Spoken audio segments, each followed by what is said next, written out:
As you know, the Thai Italian Chamber of Commerce, which I represented today, has signed an agreement with the Ministry of Public Health of Thailand, and more specifically with the division that is taking care of alternative medicine and Thai herbal products.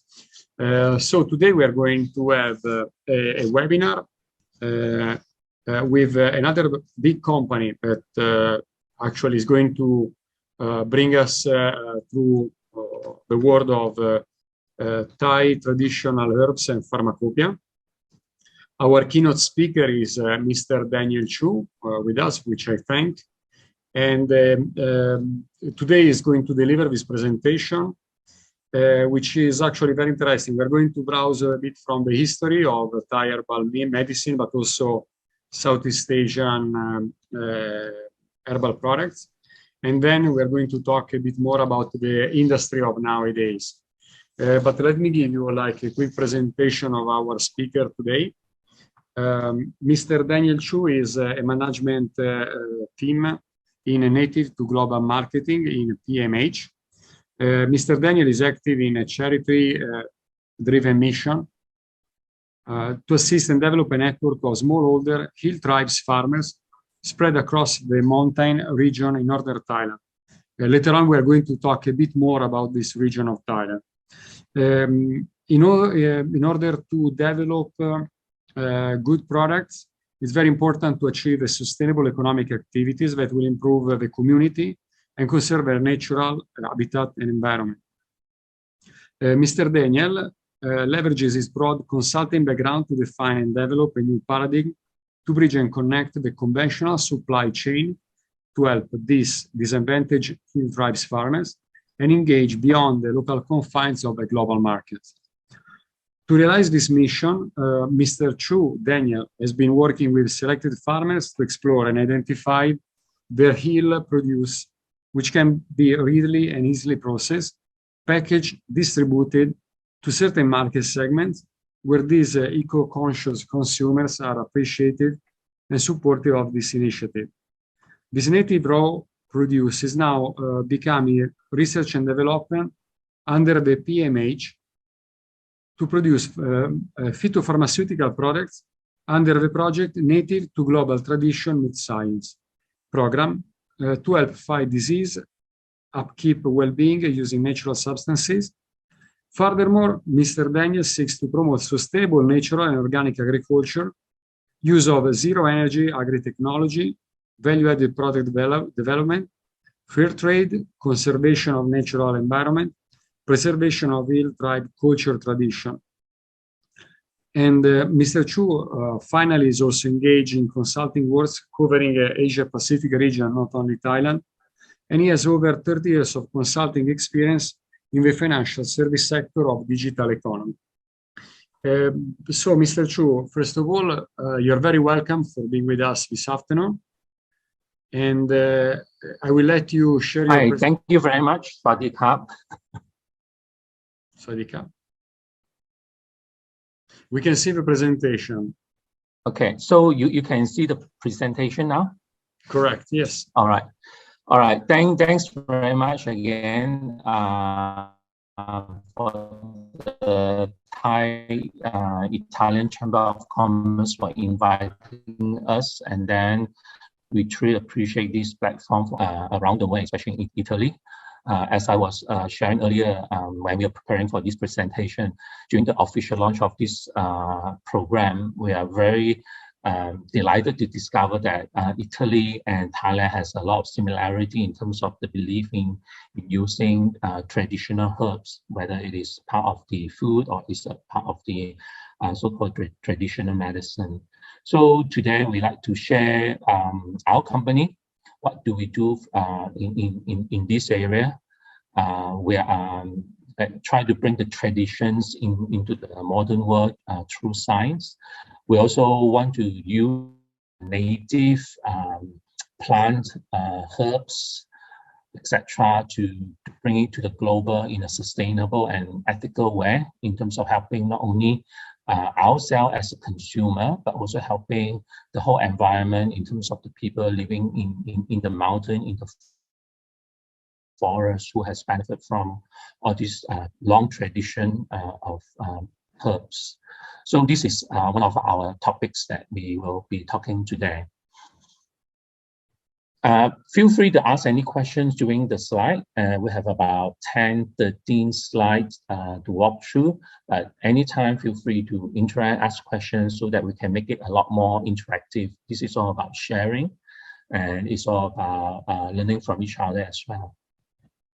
Okay, so again, as I said, the topic today is how can we share this vision of rediscovering the traditional herbal healing effects with the modern scientific research to advance the finding of diseases and upkeep of well-being with natural substances, especially taking from the natural occur botanical ingredients into something which we call it phytopharmaceutical level, so that it's effective in the treatment. Like for example, when we eat traditional medicine, the dosage is not controlled, right? How much do you eat? And some of the herbs may vary in terms of level of intensity. So how can we achieve certain scientific standard that it is you consume it with a consistency so that you are being treated or you are able to keep up with your health well-being. So this is one of the area is different, right? Rather than the traditional where you consume it as a food or you boil it or you drink it, how can we be more effective taking the active ingredient that treats certain diseases, especially now we encounter many new diseases that we don't know, like COVID. Now the latest is monkeypox, even though that is not a new disease, but how can we help our immunity system to be stronger to fight such new diseases or old diseases from the chronic, for example, chronic diseases like diabetes, obesity. There are all these things that is very good that we found in the nature. So there are three things we'll cover: who we are, and then what do we offer in terms of our product, and the story. I mean, the story behind it, what are our projects, how do we get our buyer or even the distributor or company we're going to work with excited with our story. All right, this is not just only selling a product, but it is the so-called the entire thing, the story behind it. How do we help fight disease with the research, and how do we then take this into the world? Okay, first thing first, let me introduce our key team. Dr. Parinya is our MD, responsible for the product, and he is actually a molecular genetic scientist. He's starting in Germany, so he has come back and been working in Thailand for a long time, and he basically pulled together a team of us, people who are in the scientist community, and people like myself who are spending a lot of time in management consulting. How do we take this so-called traditional wisdom into the modern world through scientific means to create product or food or superfood to help us better in terms of fighting diseases or upkeep our well-being in terms of immunity, etc. So this is who we are in a very short introduction.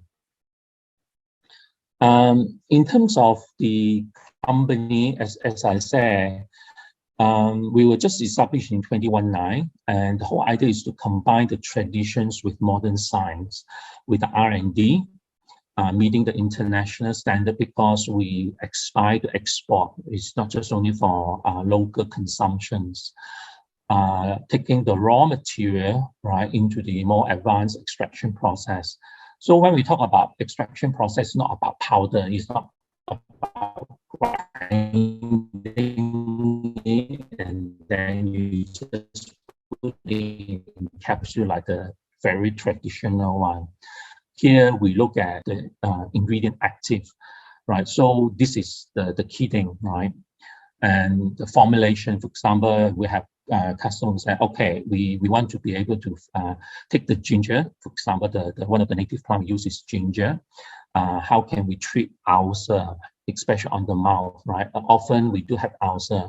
And we have that product that we can spray onto the mouth, and that will heal and also reduce the pain, and it's quite effective. Right. So what is the dosage? How often can you use it? All right. So these are the things we help answer in terms of formulation for health and beauty, for many products we can use based on the ingredient of different intensity.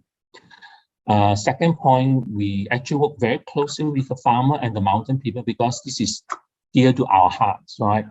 We as society advance, how can we bring the people that we are moving into 21st century? There are a lot of people, if you look at Northern Thailand, around the border, as you know the history there, the border was strong after World War II by the French and the British. So suddenly the Hill people, they discover, oh, they're now living in Thailand. In the past, they're just living in the mountain, right? So you have all these people up there who've been living there for a century and discover that one day they are Myanmar or the Burmese or the Chinese or Thai, but they actually is not part of the so-called national ID. They don't have national ID. They become like stateless people. So we are looking into how can we bring them into this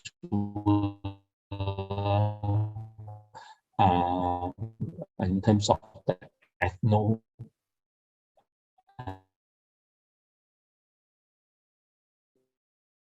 can help cure migraine,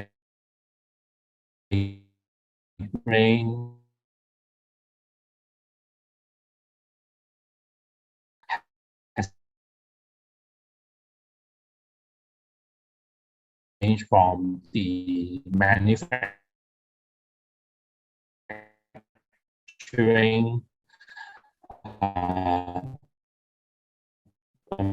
in terms of growing and production to R&D, formulation, to getting the FDA certification. This is the control of the sources all the way through to the finished product.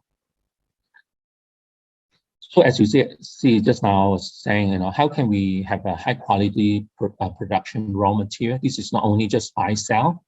We do work with the farmer. How do we make the product organic? If not, natural. Organic means certified. So to export to European country, some of product is Europe certified, organic certified, EUR certified, as well as USDA certified. So this is what we do to help with the community so that they not learn not to put fertilizer or pesticide in terms of protecting the environment and also protecting themselves. Second one is our continuous R&D. This is where we work with university professor. Our lab also contribute to the discovery of so-called the finger root that help fight COVID. Later on, I'll share more on this topic. And then meeting the international standard. I mean, if we discover good thing, why don't we share with the world, right? How can we meet the international standard for export? So this is our mission and vision. So let's talk about some of this very interesting product, the so-called the roots. One is this, what we call the finger root or the white ginger extract powder. This is a root very much you can find in this part of the world, stretching from Burma to Yunnan, China, all the way down to Thailand to Indonesia. This is one of the ingredients that we commonly use it to cook curry or to cook spicy food. So this we discover through the R&D that there are certain ingredients there that is very good in terms of preventing the virus like COVID as well as curing it. Another one is the ginger extract. So two of them ingredients. Some of it we use which is coming from the ginger or gingeroid. The other one is Pinot Care, which is based on the white ginger. That is good for anti-wrinkle cream. We actually work with a cosmetic doctor that we use it to try. Then there's also the GERD, which is the acid reflux. As you know, ginger, some of this root is very good in terms of helping your stomach. Same for some of the bacteria in the stomach. So this is what we discover based on this sort of ingredient. How can we then formulate and then put it into treatment of certain diseases? And this is all based on scientific knowledge, right?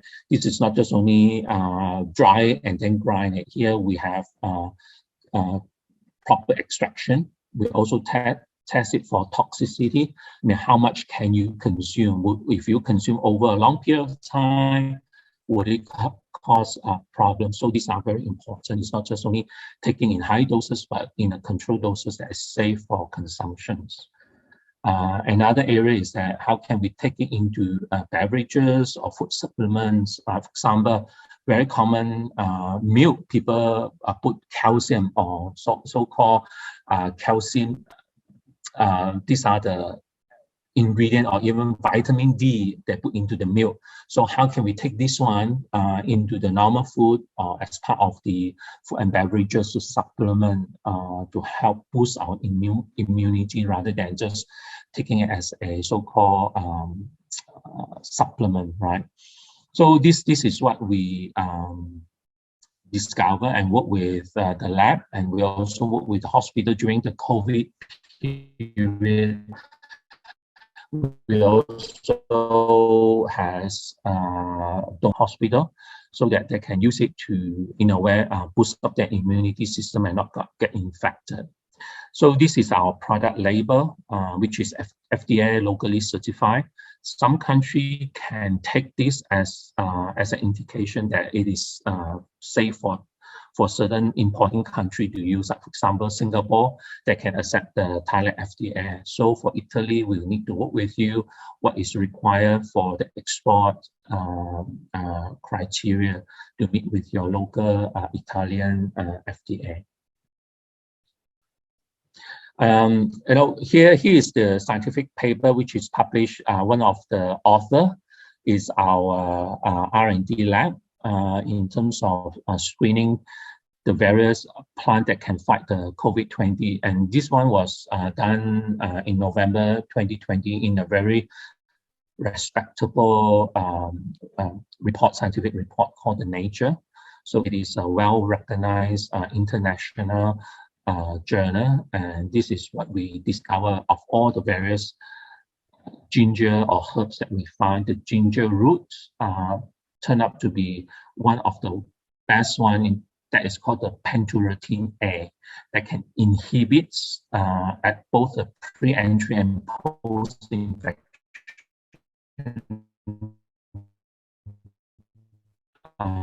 phases. Especially, you know, there was a period where there is a long COVID, people who take a long time to reach, also one area that can be treated, all right? So not only did it prevent, but it helped to recover. So there was some of my friends who got infected during Omicron, even though they have taken like 3-4 shots of vaccine, they were infected. I was with them. We were having some birthday party when there was in February this year. 2 to 3 of them got infected, and I also exposed myself to a few other groups, and I also took our product immediately and with my family, and luckily I stayed through and not infected. And those of my friends who got infected, we sent them the product. The toolkit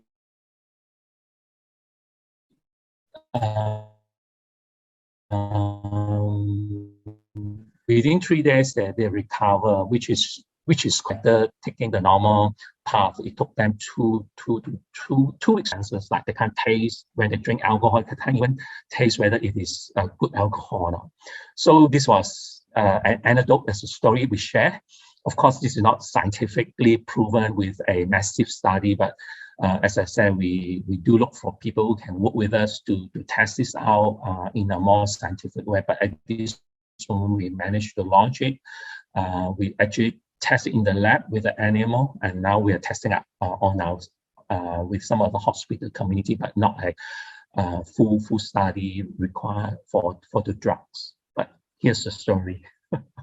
If anyone interested, do let me know. We can forward, or you can go up to this link and look at the journal itself. All right, let's talk about our social responsibility as well. When we talk about it, it's not just about product.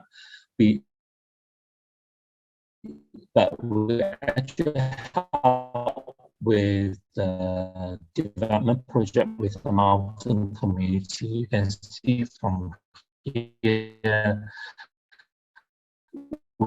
we have the agri-forest herbal farm. You can see these are the ginger. This is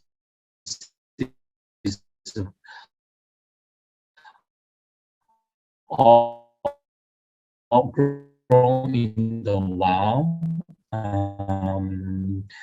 Earlier introduced zero energy technology because it's easy to transport energy, right? Up in the mountain, it's not easy to build a solar dryer that they can process and dry. So we have also identified how thick is the ginger to be sliced, right? So that they can dry within the same day.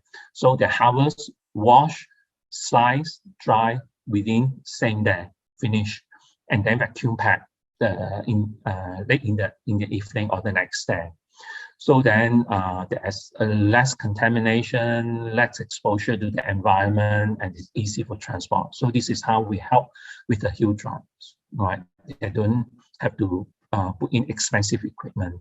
Another one is the tea farm. We have organic tea farm. This is USDA and European organic certified. This is also a very important achievement. From there, we can learn how to extract the tea for fermentation. Like, for example, there's another Taiwanese customer who work with us who just want to get the tea as part of the fermentation process that is good for the drink, right? So this is another project. Another one is that wild tea. Later on, I'll show you the map.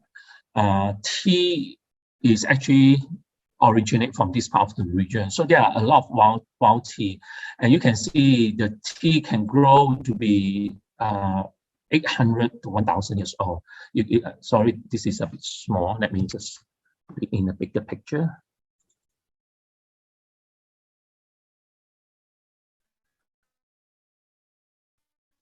All right. So you can see here, this tree is at least 800 over years up in the mountain in Northern Thailand.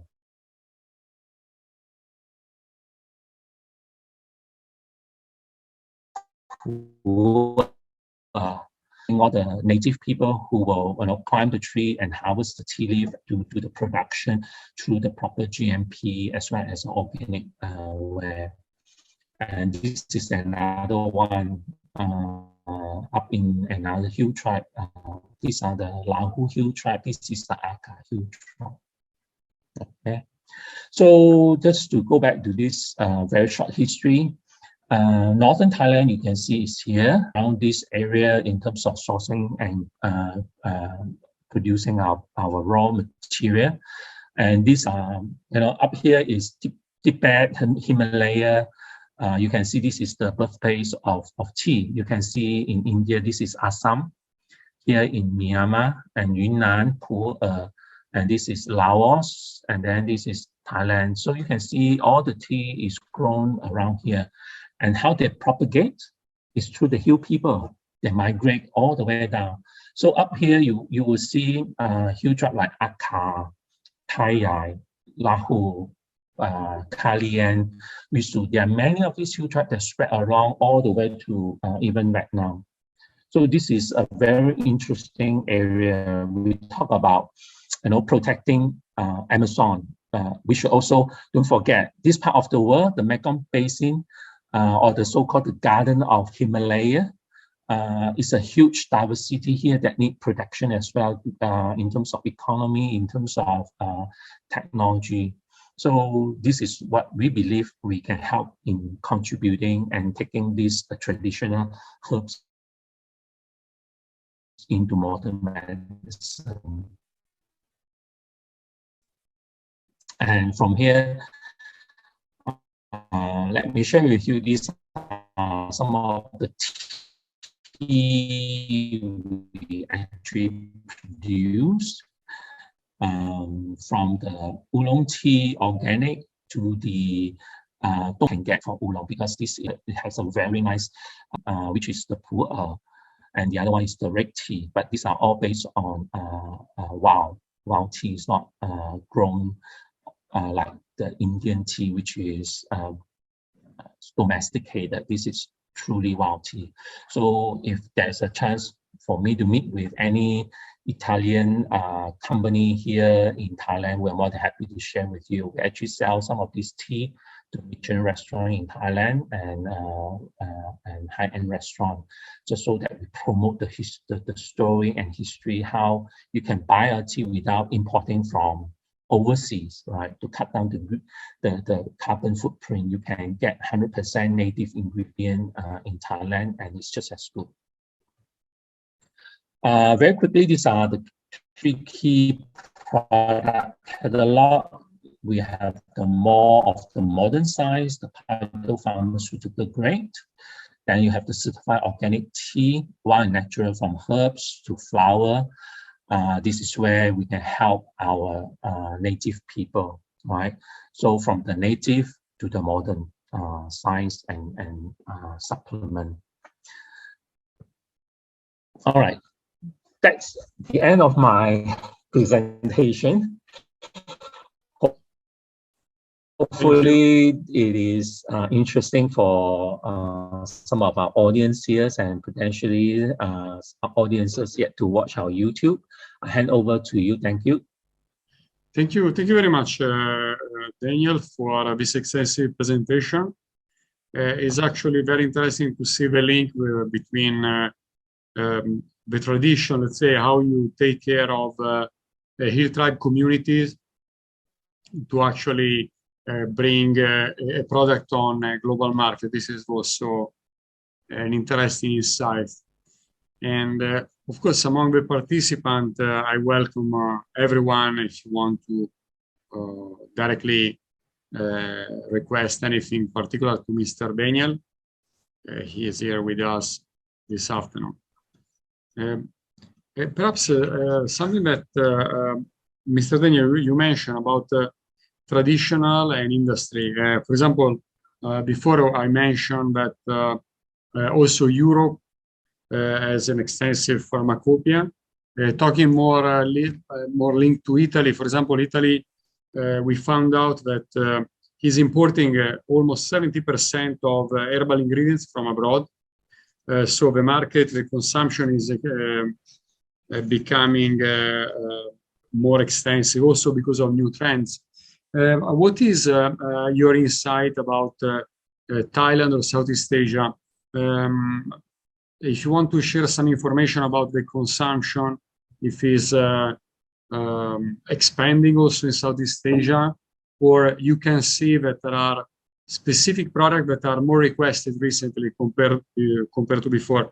You mentioned, for example, some herbs that is effective for COVID, that is actually nowadays very important issue.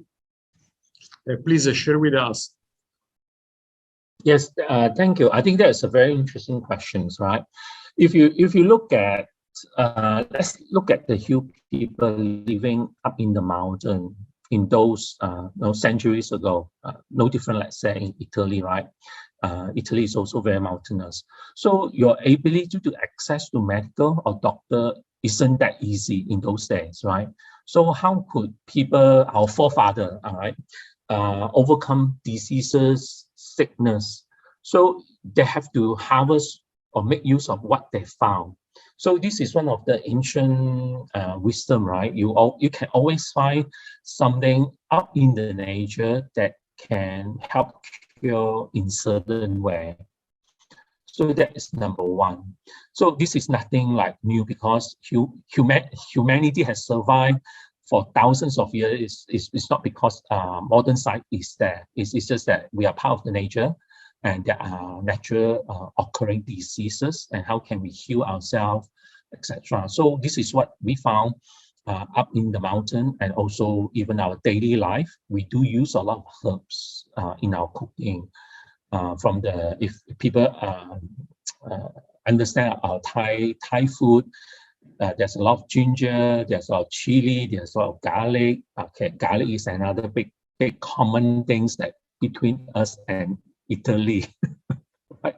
Garlic and onion, ginger, all these sort of things. It's just that over the years, we discovered that, hey, there are certain active ingredient within the ginger family. They are antivirus, they are antibacterial, they're even antifungal. So some of these bioactive ingredient, what is it? How can we use this one to fight mold diseases, virus, which is already natural or occurring? If you think about a plant, right, there are insects that will attack them. The plant doesn't have feet to run away, right? It doesn't have hand to cover themselves. They are bitten by insect, they are consumed by insect. So naturally, all this plant has evolved, have a natural mechanism to heal and defend. So for example, the leaf, once you bruise it, they actually produce certain chemical to seal it from further infection. All right. So what are these ingredients that make that way? So this is where our science comes in. We discover there are certain bioactive ingredients that is very good in terms of healing, self-healing. If you look at plants, they have self-healing power. So what is it that make that self-healing? And can this one be used to fight diseases like cancer, common one, cold, another one is even like certain healing. You apply certain herbs to reduce the itchiness of the skin. So this is what modern scientific methods come in with our scientists here, who discover, hey, there are certain ingredients within the ginger. For example, gingeroid. The gingeroid is on the skin. It's not inside the bulb. So when you take away the skin, you actually take away the active ingredient. So it's the skin that contains the gingeroid, which is very beneficial to us. Same for the so-called the white ginger here. We have to find a way to extract the ingredient, and they are more effective if we use alcohol-based extraction instead of the water-based extraction. So this is what we like to share. You know, one thing is about rediscovery of this healing power of nature. Second one is that we do consume day to day, but instead of just having unknown doses, what can we do to consume a consistent dose that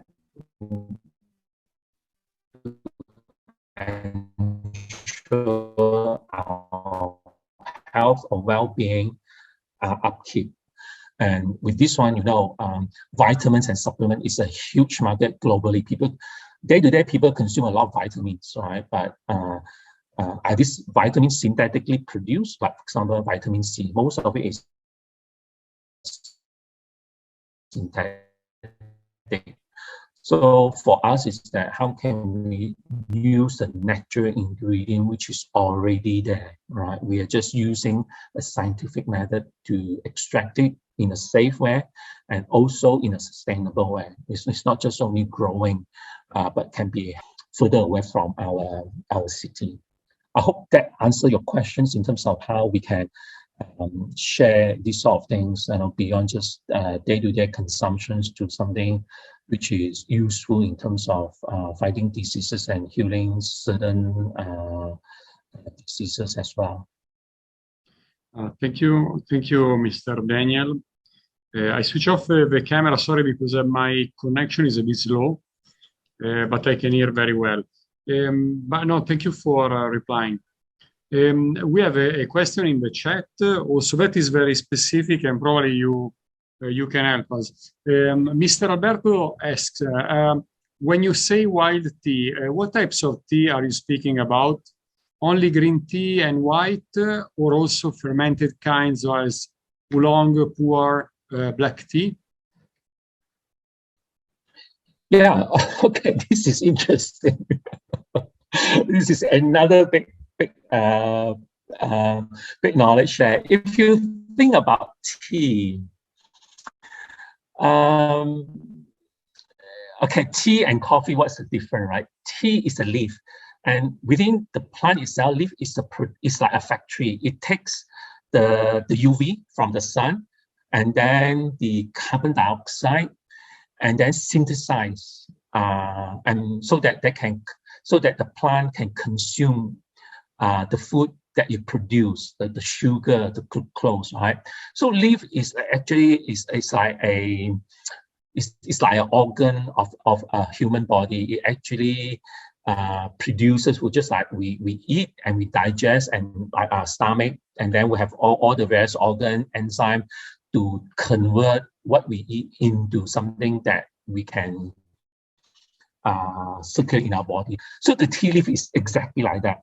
It is very interesting. It has got many active ingredients inside that can ferment. So when you ferment from green tea, which is got no fermentation, all the way to red tea, which is fully fermented, these are the active ingredients inside that convert and it's an organic chemistry that will convert. So that's why you have a different color, even though it's the same leaf, right? So this is one interesting area. We talk about probiotics. So when we talk about the some of these tea, we actually don't ferment when we make. We actually produce it as a green tea, but we let it age. Just like Italian wine, you age it. Just like last weekend, I talked to one of the Italian exhibitor for the organic wine. He has this white wine that has been aged in the barrel, and so the water slowly evaporate and became condensed. So from 100% original back to 70% to 50%. This is where alcohol intensify, the sugar intensify, the aroma, everything is all happening inside. So the same as the tea. The pu'er tea, why is so precious in China, is that as it age, there's an oxidation as well as the fermentation from the natural so-called, I wouldn't say mold, but there's a fungi that helps to convert the enzyme into a useful probiotics. This is where the technology is discovered by our forefather, but now with the modern science, can we extract the aroma? Bulgari use white tea for perfume, and then for tea, they're also very good in terms of helping sleeping if you can overcome the caffeine. So certain wild tea that have a very good ingredient help with the sleep. So this is how can we extract this one, which is natural, to help people to sleep rather than you take the sleeping pill. All right. So this is an interesting area for us to research. There are a lot more research coming into from China as well as from the West. So we want to tap into this and take from our source to produce the ingredient that we need to treat for certain use. All right, it's very different from coffee, right? Coffee bean is a seed, it's the end product of the tree. So it has the protein, is supposed to be able to germinate and produce a new form of life, which is regenerate itself. So tea and coffee is very different. Tea is native, coffee is from Africa. So we want to protect our environment to say, hey, if the tree has grown and survived century, whether it's the forest fire or the ice, the so-called the environment changes, whether it's high heat now we are experiencing. In fact, the wild tea in the out there, you don't need to care for that. They don't consume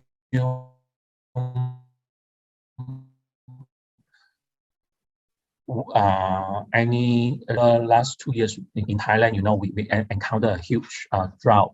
Some of the domesticated tea that we grow, we have very low yield. Whereas tea in the wild, they grow wildly.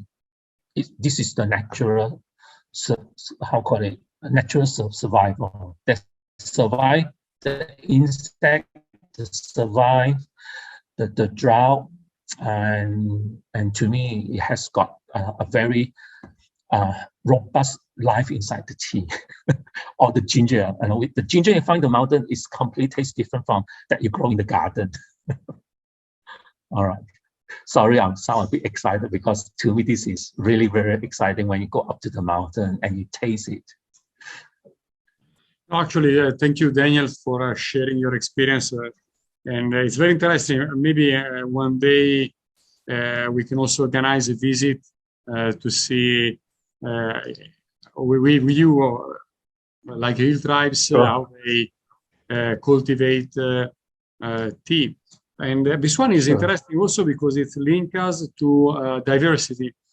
For example, there is a trend in Europe, but probably all over the world is taking place in try to find those herbs or let's say plants that we used to use in the past.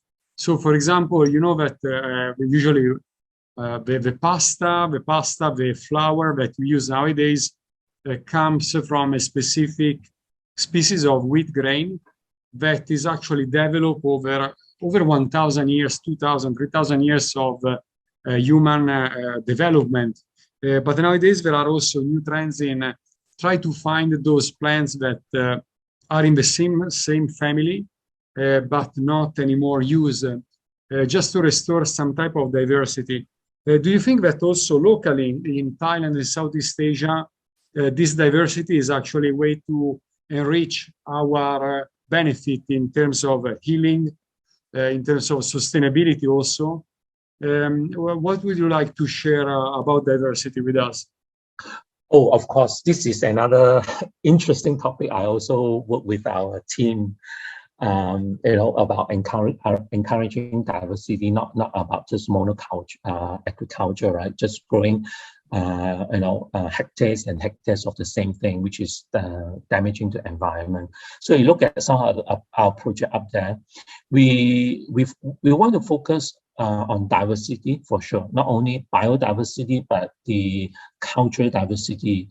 If you think about all this thing here, a lot of these ethnic people living there, how they use the spices, how they grow certain, even that tomato. I mean, when you go up there, there are herbs and vegetables we have never seen. I actually brought them to the chef, including Italian chef and European chef. Oh, they said, hey, I've never seen this, never tasted this.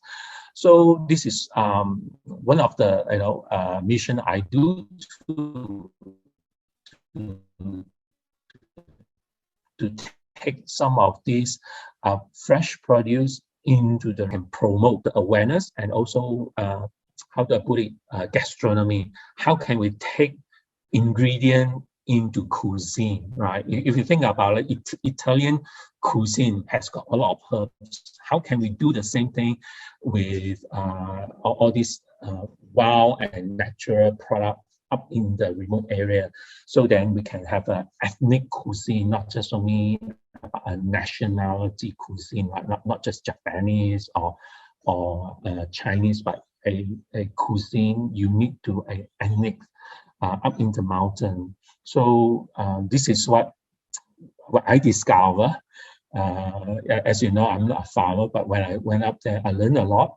And I also share a lot with them and say, hey, what can you do better? What can we help you, in terms of marketing and selling. And so we help actually grow certain plants from the mountain, from the wild, that we send to the restaurant. Fortunately, unfortunately, usually it's the Michelin star restaurant that are interested because they are more able to pay. They want a story rather than the common cabbage. So we have a certain plant that is unique there. So how can we grow and supply them regularly? Because we have to transport from the mountain, which is expensive because it takes 1 hour to go down to the mountain to the courier to take it down and then coming back up. So these are the challenges we face. But luckily, you find sponsor and buyer like restaurant who are supportive of this social mission as well as biodiversity and helping the so-called the less privileged farmer, because they're so far away, not those farmer that is in mass farming. So this is, definitely the question of diversity. Within that, even like the organic tea plantation, we have 30 years old lychee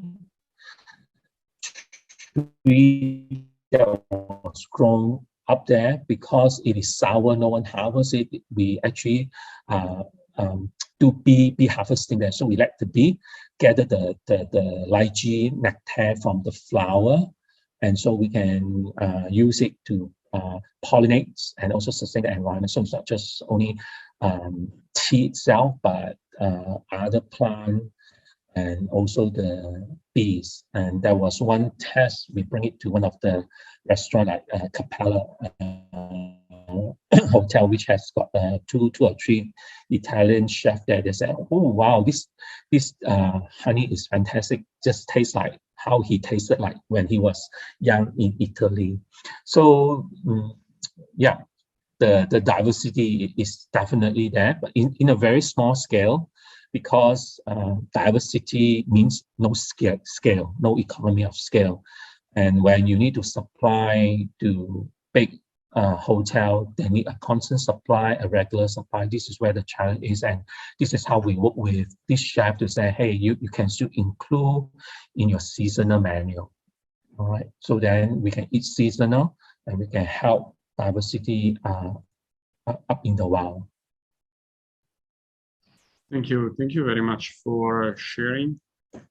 And of course, the topic can be very, very broad, let's say, in terms of diversity and product. We have another question in the chat, still from Alberto. Do you have also fungi among your products or only plants?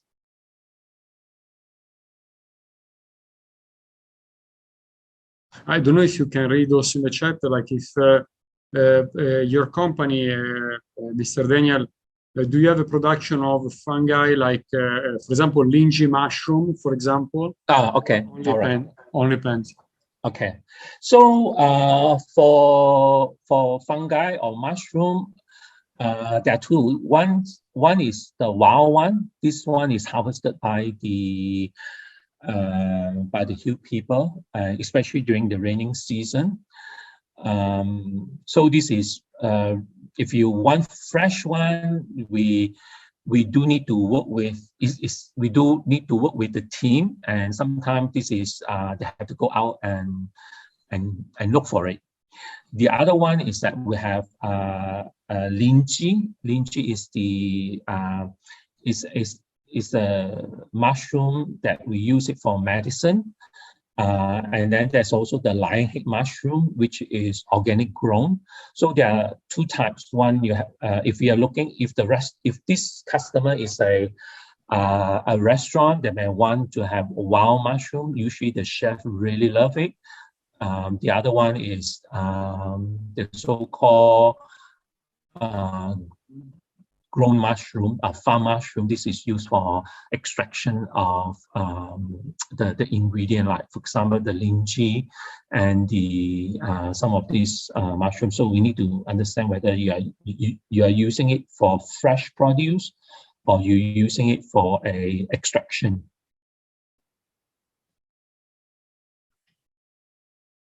Okay, thank you. Thank you for sharing.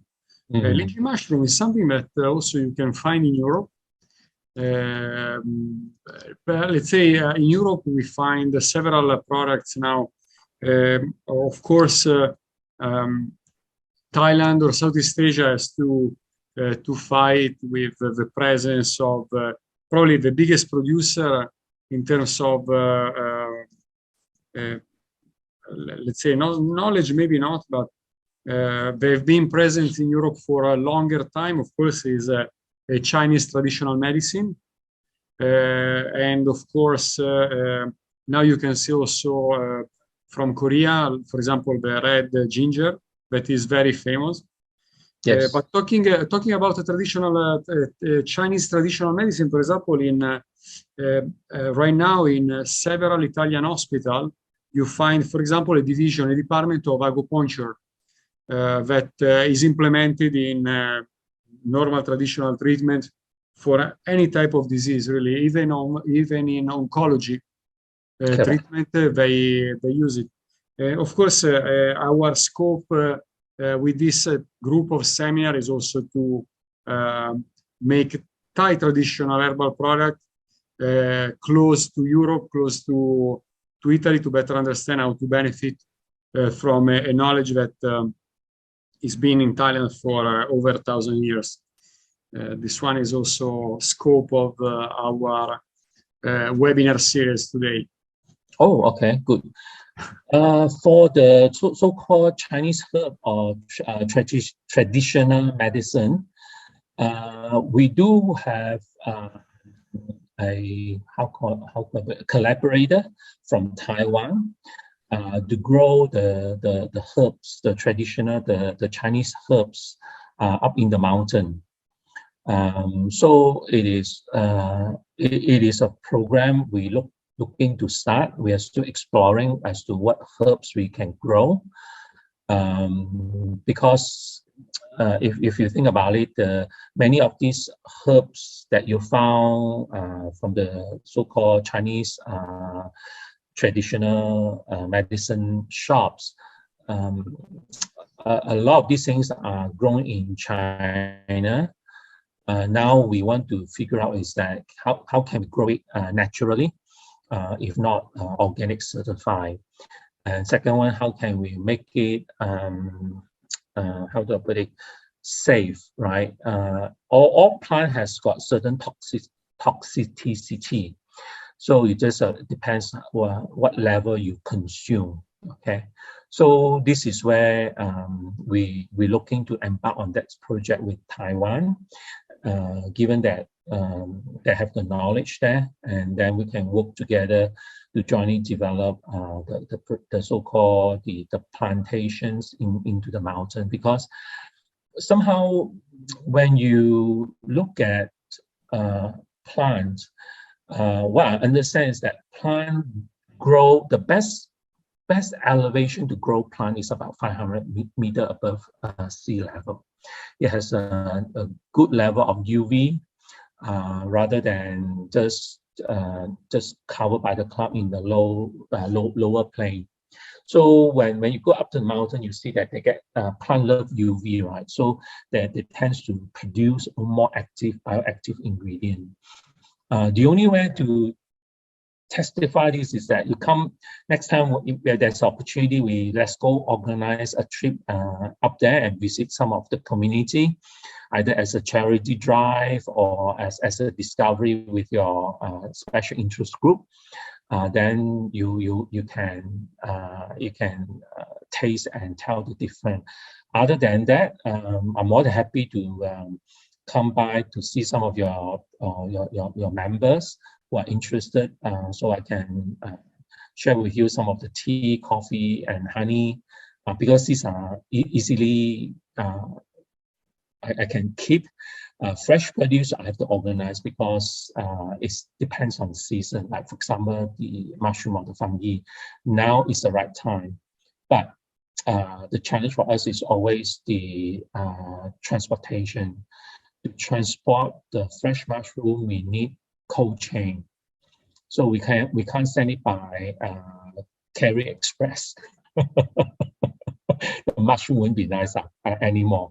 We ever try with one Michelin restaurant chef who taught our Hill people to parboil, just put it in the hot water, just cook a little bit, but not overcook, and then vacuum pack.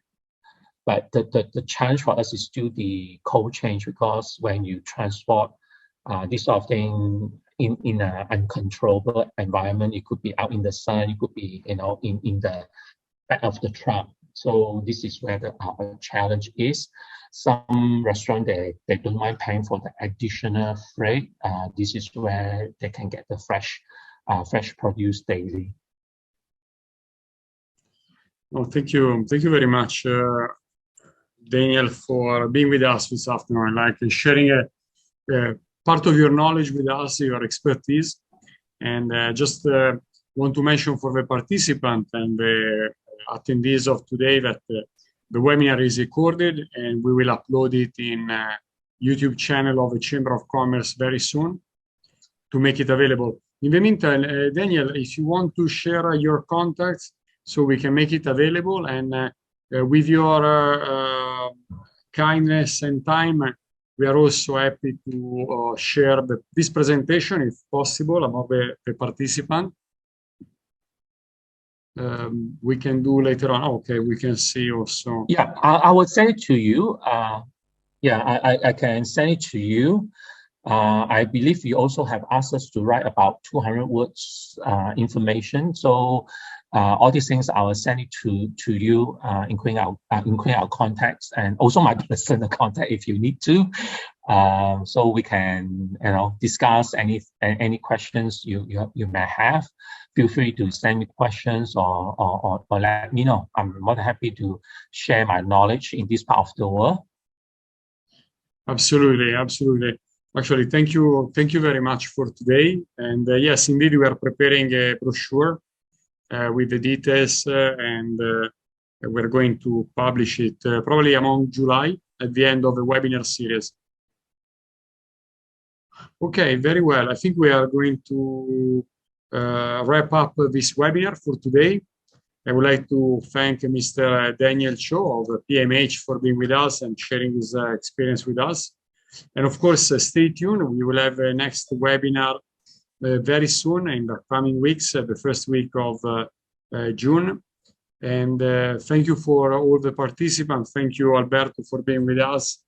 And everyone else, stay tuned with us. Again, Daniel, thank you very much for this precious presentation. Okay, thank you very much for hosting this, and ciao. Thank you everyone.